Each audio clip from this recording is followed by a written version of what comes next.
Greetings to everyone around the world. Today is Tuesday, March 3rd, 2026. My name is Jennifer, and I am broadcasting from Only the Truth channel. In today's breaking international developments, tensions in the Middle East have sharply escalated following reports of major U.S. and Israeli airstrikes on Iran.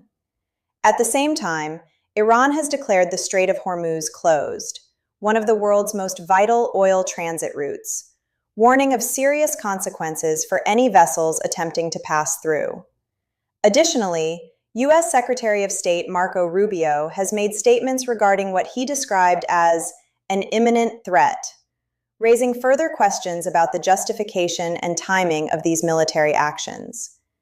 These events could have far-reaching implications for global security, energy markets, and economic stability worldwide.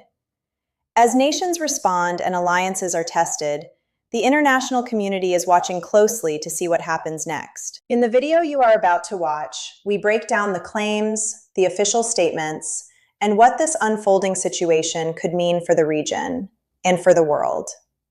If you believe in staying informed about what is happening globally, make sure you subscribe to Only the Truth channel, like this video, comment with your perspective, and share this report across your social media platforms.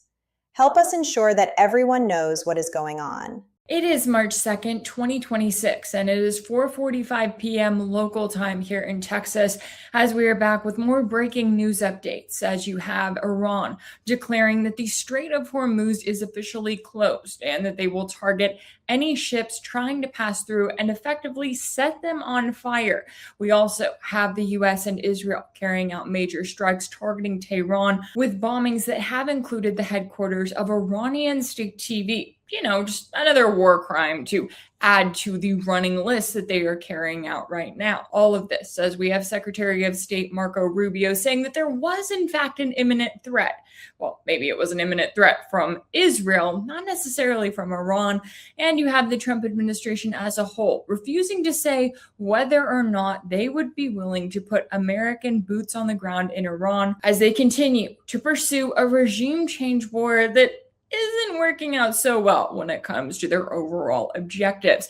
We are going to be getting into all of the latest here in this video. We have a lot to cover. That is an understatement. So let's get to the latest headlines. And let's start off with the news that the US and Israel are carrying out massive strikes specifically targeting Tehran overnight, a city of 9 million people. And their targets have included the compound of IRIB, the Iranian state broadcaster, their headquarters. And if you've been following US and Israeli attacks on Iran, this is not the first time. And it's a reminder that every time anyone in the Trump administration claims to be standing with the Iranian people, it's like, oh, you're standing with the hundreds of young Iranian girls who you just murdered while they were in school. You're standing with the journalists who are at work and having their media headquarters bombed because you don't like what they're saying. That's what you're doing, right? Committing war crimes, some in broad daylight, some overnight while these people are sleeping. That is what you're doing to then help out the Iranian people. And we're watching as the Trump administration is growing increasingly frustrated because they are not getting what they want from Iran. As you have Trump threatening this new big wave of attacks, it's like, okay, well, that's just going to kill more civilians. That's just going to make life hell for the people. The Trump administration is intentionally doing that because the Iranian people are not giving them what they want, because they told the Iranian people that take to the streets, take over your institutions, just watch out for some American and Israeli bombs along the way that may kill you, but definitely take to the streets. Well, the Iranian people have taken to the streets, but the demonstrations that they are carrying out are not to overthrow their government. They are to call out the US and Israel for the illegal, horrific war that they are waging against the nation of Iran. And Trump seemed to think that he had this figured out. I know he's had Netanyahu in his ear for a while. I know he has a lot of Zionist special interest in his ear, but I just don't think that this is going the way that he thought that it would go. Even as, yes, he'll brag and be like, oh yeah, this war is ahead of schedule. Is it? Is it ahead of schedule as Iran is in a position of selecting a new leader? Is that what you thought was going to happen? Because it kind of seems like Trump and Netanyahu decided that if they went after the Ayatollah, then the Iranian government would fall like a house of cards. That was what they expected. They expected people to take to the streets in mass numbers to protest against the government, to force its hand, to welcome in the CIA and Mossad and whatever sort of little dictatorship they wanted to bring to Tehran. That's what they expected, but that is certainly not what they're getting. Instead, you have an Iranian general speaking out and saying that the Strait of Hormuz is effectively closed.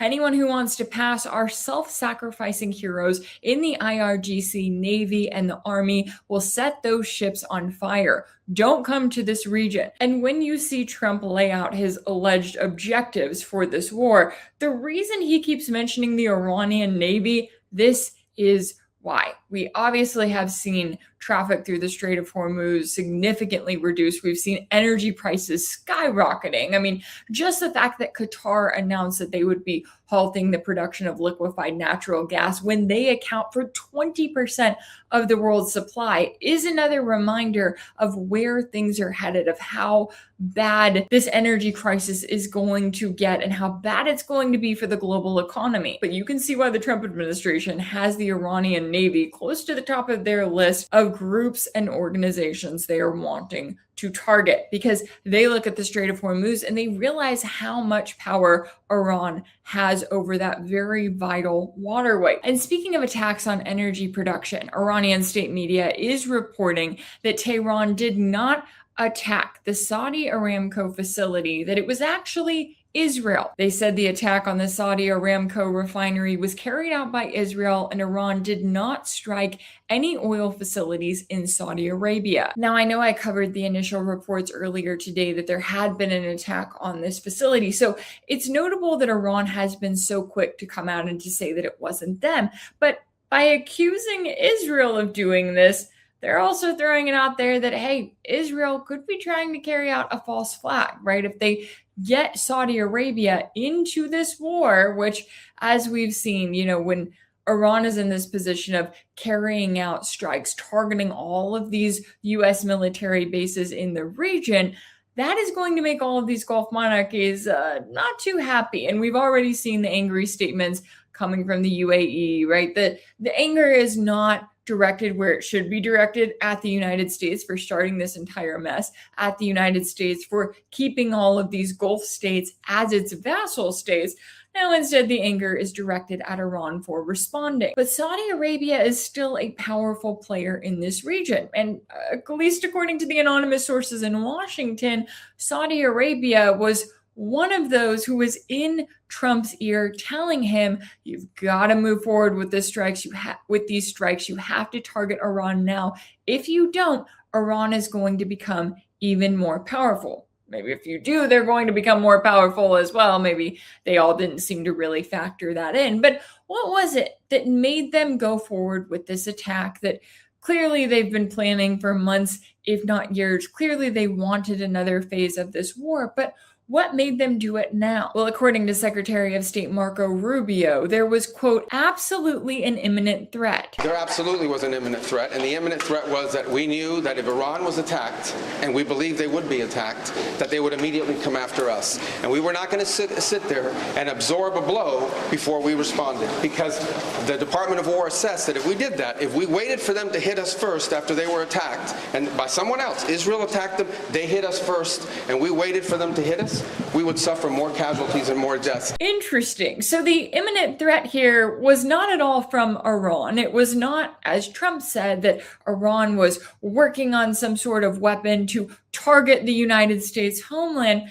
No, the imminent threat was from Israel. The threat was that Israel said that they were going to go forward with an attack on Iran. And the U.S. knew that if they did that, Iran was going to respond by targeting not only Israel, but likely U.S. military bases in the region. So the U.S. decided that they would go in. Granted, I don't really think that Washington, that these establishment hawks care about the military bases in the region, other than them being a show of power. What they really care about is they care about Israel, and they care about Israel not being blown off the face of the earth. So Rubio had a very telling admission here that they knew that Israel was going to attack, and they decided they had to get out in front of it and attack first because they knew Iran would obviously respond. It's also notable here that you have Reuters reporting that Trump administration officials acknowledged in closed-door briefings with congressional staff on Sunday that there was no intelligence suggesting Iran planned to attack U.S. forces first. So the only thing Iran was actually threatening the U.S. with was retaliation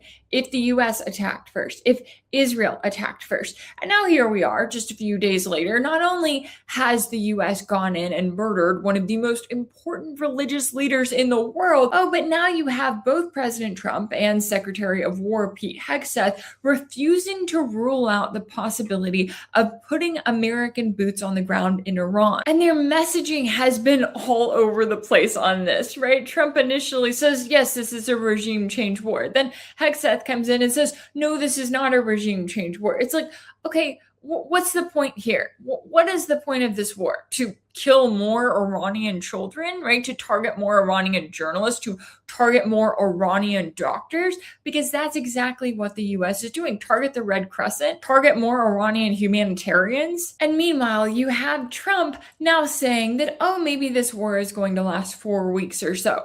Well, if the mission isn't defined here, then what do you mean it's going to last 4 weeks, right? If the goal is to overthrow the government, you think you're going to do that in 4 weeks. You think you're going to do that with this next big wave of weapons that you're turning to. The Trump administration does not understand Iran, not the nation, not the Islamic Republic, not the people, certainly. And it is just even more insulting watching this play out in real time, watching the Trump administration act as though they just don't understand why things didn't just completely crumble in Iran the moment they went after Iran's leader. You also notably have journalist Tucker Carlson reporting that Mossad agents who were planning bombings in Qatar and Saudi Arabia were arrested in those countries last night. And this goes back to Iran warning that the reported attack on the Saudi Aramco facilities was actually carried out by Israel. Because right now tensions are heightened all around. And there's nothing that the US and Israel want more than for all of these other countries and states in the region to be on their side,